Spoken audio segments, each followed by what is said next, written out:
Pag-usapan natin ang usapin ng bigas, Rice for All program.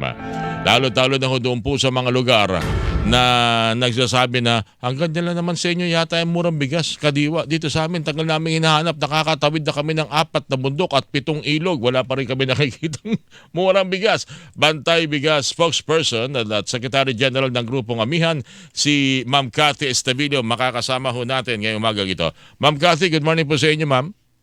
Ay daw, magandang umaga sa iyo ka, Orly. Magandang umaga din sa lahat ng nakikinig at siyempre sumusubaybay dito sa inyong programa, Benamanong Balita. Ma'am Cathy, ano ang posibilidad na may mga lugar na madadalhan na ng mura? Kasi hanggang ngayon, yung iba nakakarinig sa akin na hanggang balita lang, hanggang report lang. Pero walang makita, puro 60, 70 pesos sa kanila na bibili bigas sa kanilang bigasang bayan eh.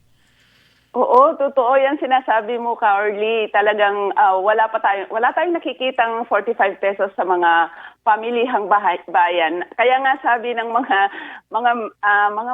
nating consumers, dapat hindi nila pangalanan na Rice for All kasi nasa apat na kadiwa centers lang at talagang malawak yung naghahanap ng kahit paano mababang presyo ng bigas. At nananatili kahit binanggit ng gobyerno na nag-take effect yung Executive Order number 62 nung July 7, July 5, ay wala silang makikitang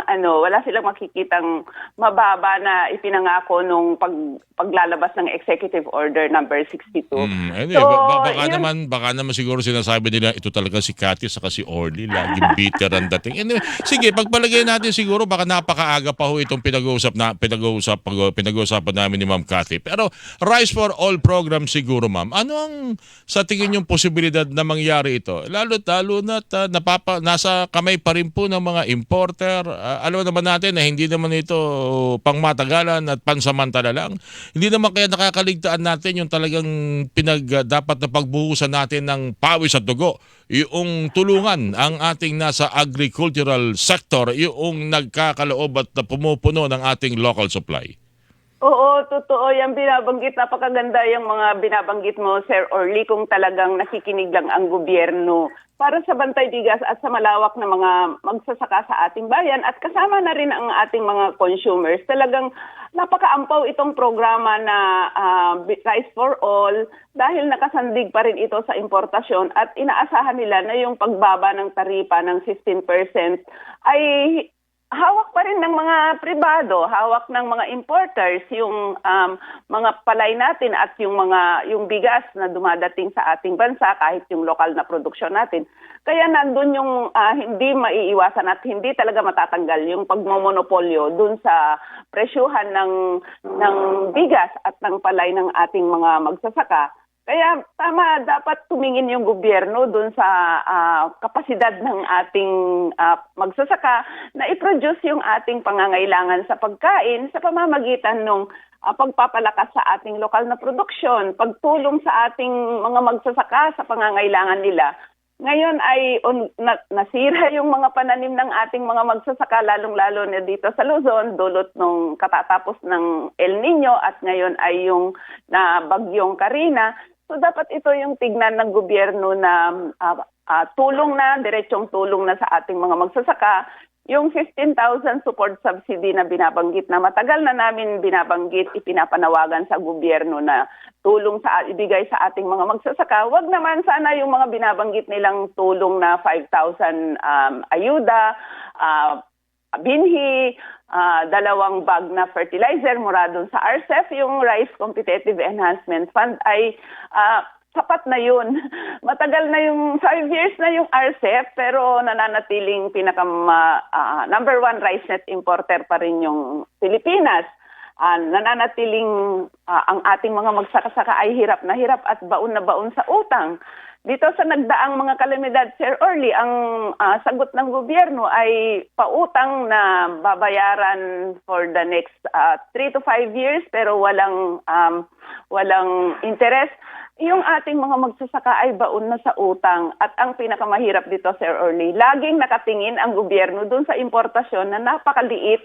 Yung napakakipot yung palengke ng world yung stock ng bigas, kung saan 6% lang sa buong available rice sa iba't ibang rice producing countries ang nasa world market. At yun ang tinitignan niya. Matagal na tayong nag-i-import pero ang nangyari ay mas lalong lumiliit yung pag-asa ng gobyerno sa pag-i-import dun sa pangangailangan natin sa pagkain ay nagresulta ng pagliit talaga, pagbaba, todo pagbaba ng ating self-sufficiency rate sa bigas na umabot na tayo sa 77%.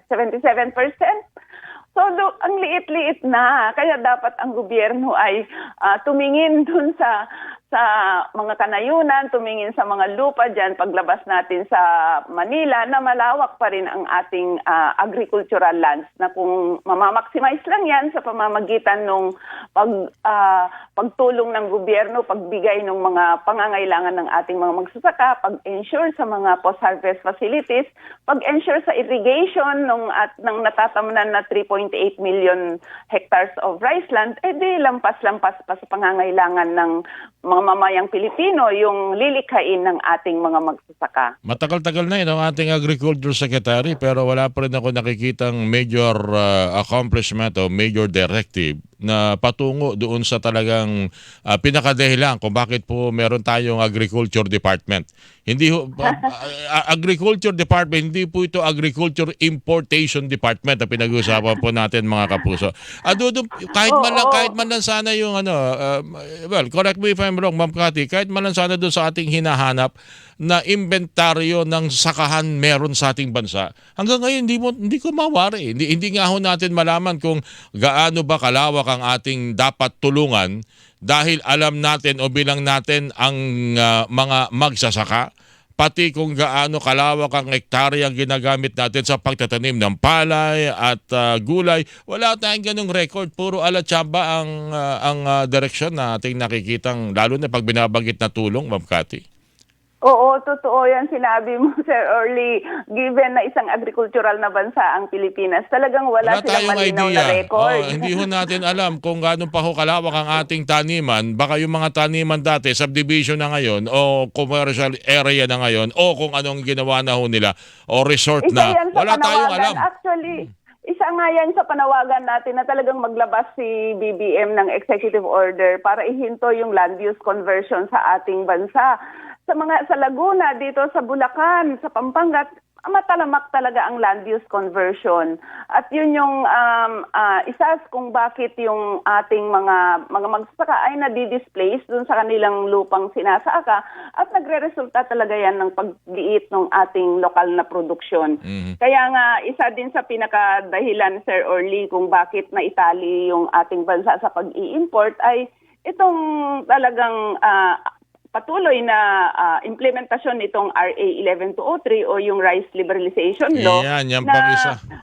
Isang malaking kabiguan na nga yung hindi niya napababa sa 25 pesos per kilo yung bigas at ngayon ay patuloy na ipinapatupad at ibinaba pa ng 15% yung taripa ng imported na bigas given na inaasahan yung taripa para bumalik sa mga magsasaka sa pamamagitan ng mga support, mga binhi, abono at pestisidyo at yung ayuda. Ngayon, ang laki-laki ng foregone revenue dahil dito sa ibinabang 15% na taripa mula sa 35%. So ano na lang ang mangyayari sa ating agrikultura, industriya sa agrikultura.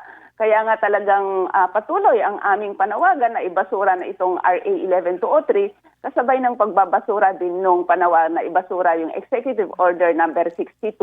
At kasabay niyan ay dito sa budget ng 2025 ay nakita muli natin na napakaliit ang inilaan ng gobyerno para sa industriya natin sa agrikultura. Itadis kasi niyan yung kapangyarihan ng pamahalaan na kung sakasakali magkaroon tayo ng problema sa ating agricultural supply. Hindi tayo dapat mangamba kasi ang dyan ng gobyerno. Inalis yun dahil tinanggalan yung kapangyarihan ng NFA na bumili o kumuha na bigas at i-distribute.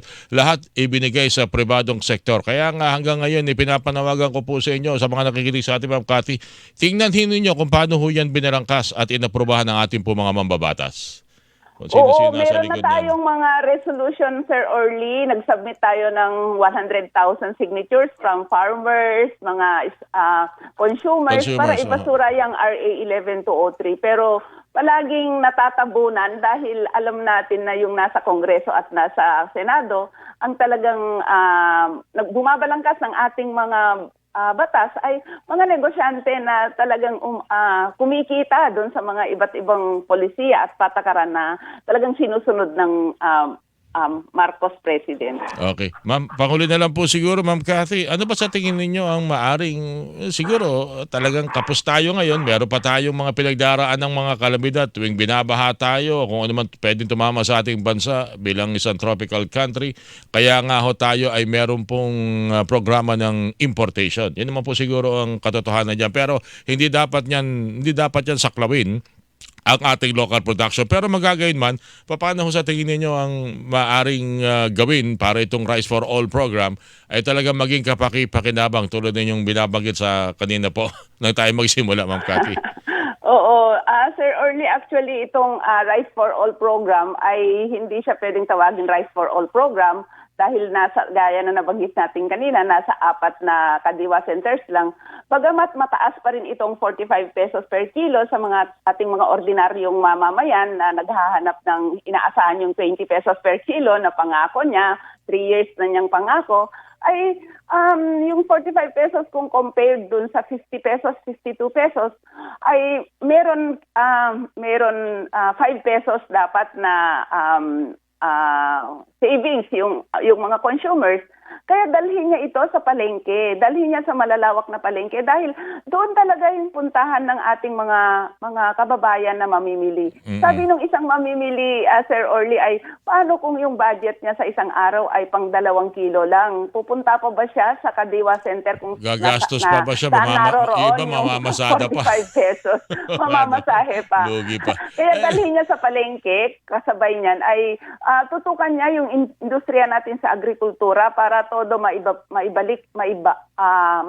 yung presyo ng bigas sa pamamagitan ng pagpapalakas sa ating lokal na produksyon. Mm-hmm. At gaya ng binanggit mo kanina ay dapat ibalik yung mandate ng NFA na mag-subsidize ng presyo ng bigas sa palengke dahil nagawa naman yan ito nung bago na isabatas yung RA 11203 kung saan meron 27 pesos at saka 32 pesos.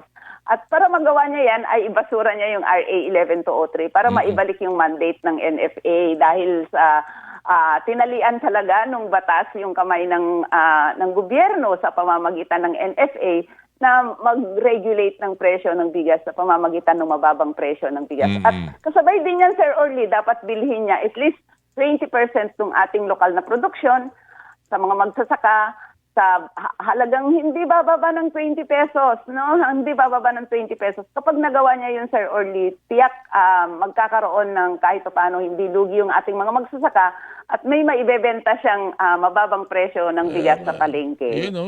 Malinaw nila. Nung nakaraan taon pa yan, bili ng 20, 22, maligaya na yung mga magsasaka. Hindi pwede talaga makamit kung may sasaka to para yung 29 o 30 pesos kada kilo ng bigas.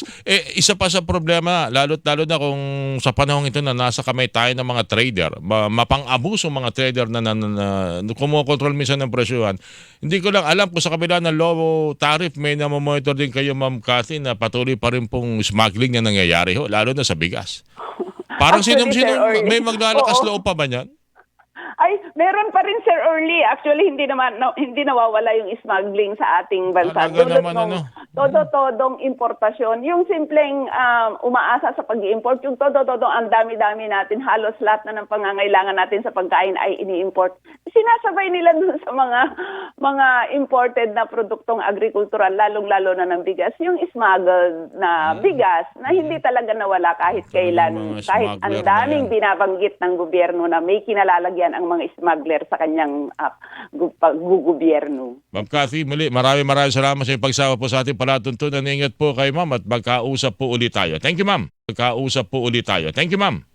Maraming salamat, Sir Orly, at mabuhay ang inyong programa. Cathy Estavido po, mga kapuso, spokesperson ng Bantay Bigas at Secretary General ng Grupo Kamiyan, ang inyong po napakinggan. 12 minuto na.